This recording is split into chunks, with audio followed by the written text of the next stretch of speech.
Қала іргесінде орналасқан Деркөл кенттік округі бүгінде шағын ауданға айналды. Былтырғы жылдың маусымында кенттік округтерді Қазақстан Республикасындағы әкімшілік аймақтық үйлестіру заңнамасына сәйкестендіру кезінде Деркөл шағын аудан статусын алған болатын. Коммуналдық мәселелермен тиімді айналысу, билік пен тұрғындар арасында жедел байланыс орнату мақсатында өткен жыл Деркөлде қала әкімі жанынан әкімшілік аумақтық дамыту бөлімі құрылды. 13 мыңнан астам тұрғыны бар елді мекенді қала әкімдігі назардан тыс қалдырған емес.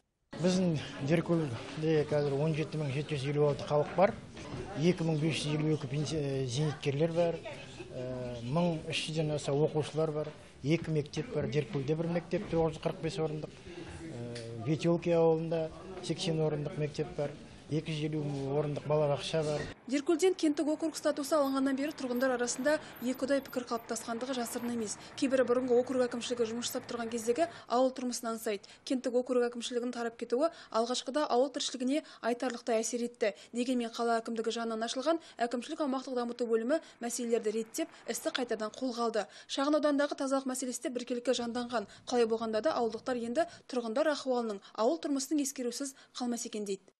Жолаушы тасымалдау көліктері ретке келтірілді, қазір жақсы жүріп жатыр бәрде.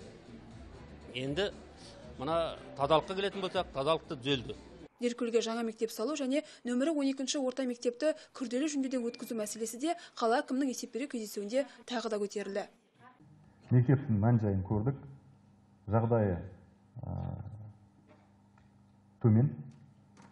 Күрделі ремонт қажет етеді, күрделі жөндеу. Сондықтан біздің мақсат қазіргі уақытта қаржы көзін табу. 257 миллион ол аз ақша емес. Осымен біз айналысамыз. Тұрғындармен кездескен қала әкімі Алтай Көлгінов былтырғы жыл жетістіктерге толы болғандығын, үстіміздегі жылда Оралды тың істер, ауқымды жұмыстар күтіп тұрғандығын мәлімдеді. Шаһарымыздың бет бейнесін одан әрі дамытып, көркейтуге қатысты жоспарларымен бөлісті. Бұдан соң тұрғындар тарапынан қойылған сауалдарға жауап берді. Деркөл шағын ауданында шешімін табар мәселелер жетерлік. Тұрғын үй коммуналдық шаруашылығын жаңғырту мемлекеттік бағдарламасы аясында жөндеуге жататын көп қабатты тұрғын үйлер де Деркөлде бар. Бұл бағыттағы жұмыстарға үстіміздегі жылы қаражат бөлінгендігін жеткізген шаһар басшысы жергілікті халықпен түсіністік жұмыстарын жүргізуді әкімшілік аумақтық дамыту бөлімінің басшысы Гоби Бегалиевқа міндеттеді. Тәтті Өтеғалиева, Нұрлан Едеров, Мадияр Қалиуллин, Қазақстан, Орал.